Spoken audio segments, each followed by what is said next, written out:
안녕하세요. HSK 전문 강사 김은정입니다. 이 시간에는 HSK 7급에서 9급 대비 특강을 진행해 보도록 하겠습니다. 38강제입니다.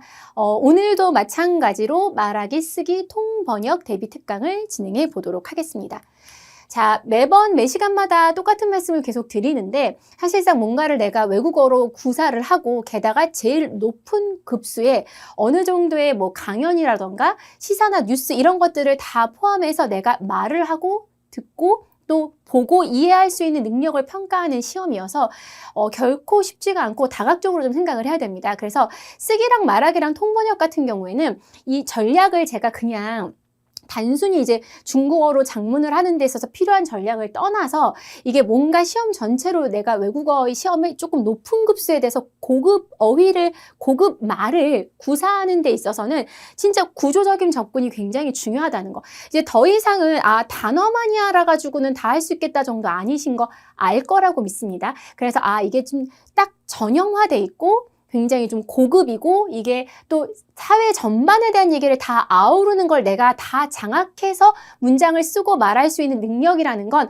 쉽게 갖춰지는 게 아니기 때문에 충분하게 내가 중국에서 오래 살아서 만약에 대학원까지 다 나오신 상황이고 그리고 격식 있거나 갖춰진 말들 서면어들이 다 구사가 가능하신 분들은 괜찮아요. 근데 뭐 중국에 오래 살았다고 해도 거의 위주로만 이제 말을 하시거나 하시는 경우에는 이게 접근하기가 조금 어려울 수 있다라는 그래서 정말 공부하듯이 구조적으로 주어, 수어, 목적어, 문장의 뼈대, 그리고 고정 문형에 대한 이해 이런 것들 그리고 문장이 사실은 어쨌든 통번역이라는 것 자체가 제가 매번 대학원 다닐 때도 그랬고 통번역 생활을 할 때도 그랬고 메시지 전달에 대한 것이 굉장히 강조가 됩니다. 그러니까 단어 어휘도 어휘지만 어휘를 다 살려도 이 사람이 하고자 하는 정확한 말의 메시지가 전달이 안 되면 아무 의미 없는 통번역이 된다는 거예요. 그래서 이게 사실 누가 뭐 했어라고 딱 다이렉트 이 메시지가 주어, 수어, 목적어에 다 들어가 있거든요.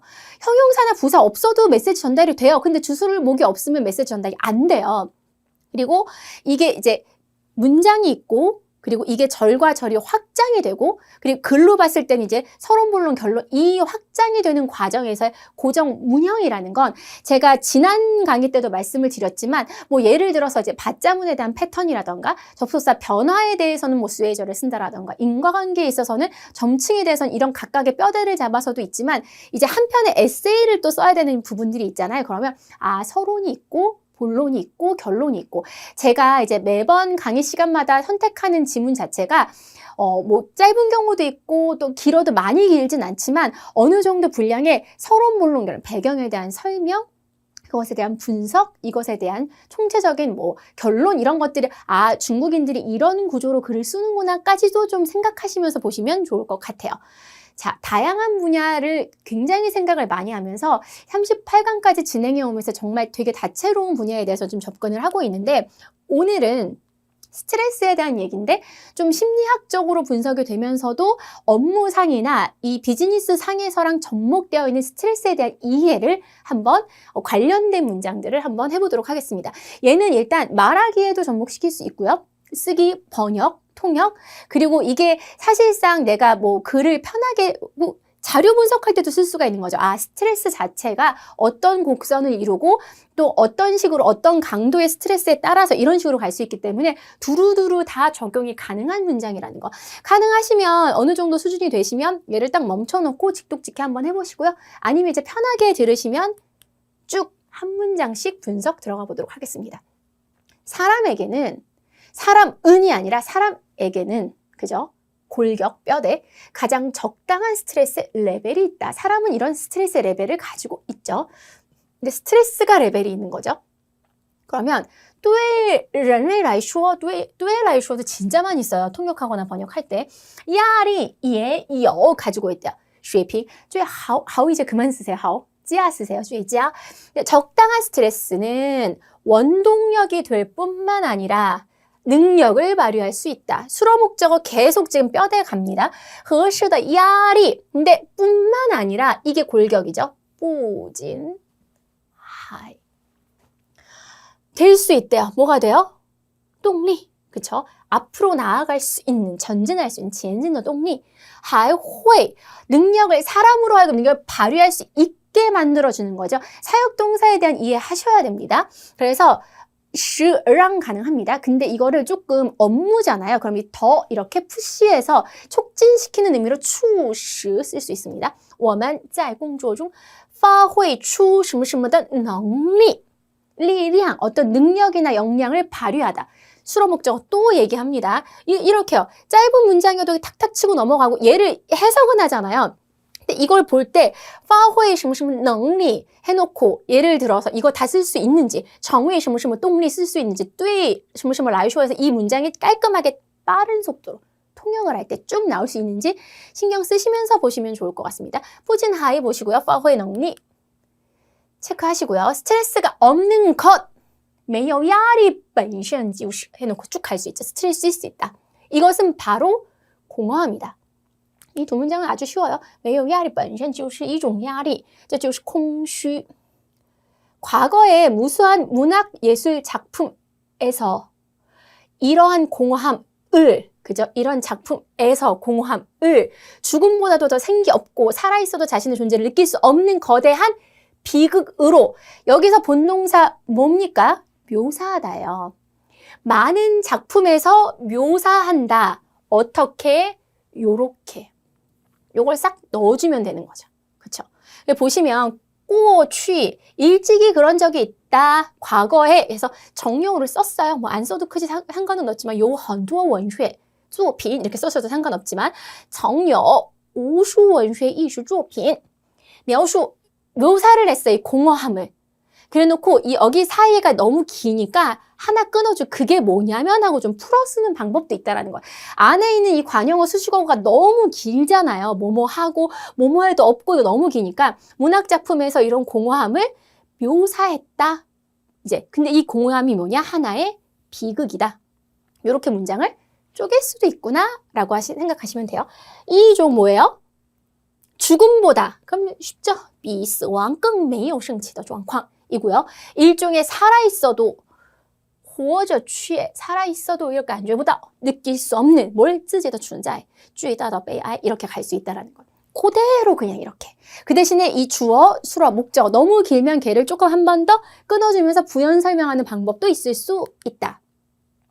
심리학 연구에서 보면 한 사람이 가진 동기의 강도와 A와 B의 상관관계는 무엇을 보인다. 지금 제가 주술목 가고 있는 겁니다.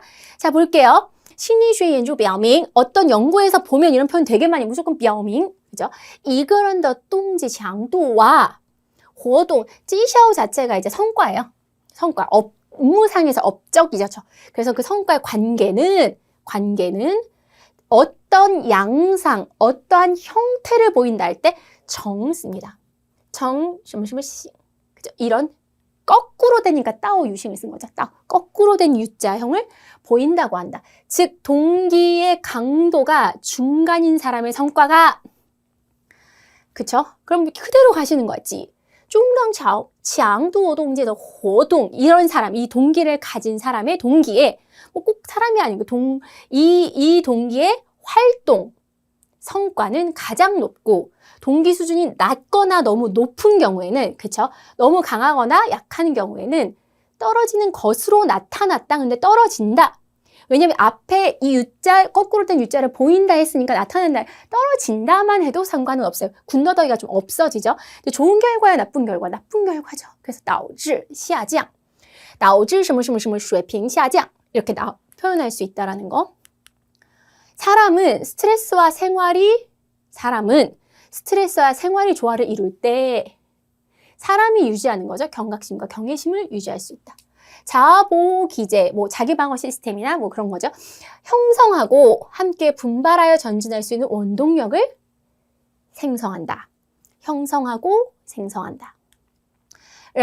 뭐 정해진 거예요. 그대로 쓰시면 돼요. 자, 야리 위生活 해놓고 서로 조화를 이루는 게 시에티하고 굉장히 많이 있어요. 자연과 인류도 서로 조화를 이루어야 하는데 A, 위, B, 시향, 시에티하고 되게 많이 있어요. 기억하세요. 이게 근데 여기 추가적으로 이게 시에티하고 이즈 이렇게 서로 하나가 돼서 조화를 이룰 때 그리고 유지한다라는 거 이게 우리 한 5급 때부터 배워요. 어떤 걸 유지하는 거 웨이츠보다는 좋은 이상적인 상태를 유지할 때는 보호하다 할 때 보자를 써서 바우치를 쓴다라는 거. 이 웨이치 안 쓰고 바우치 단번에 쓰실 수 있을까요?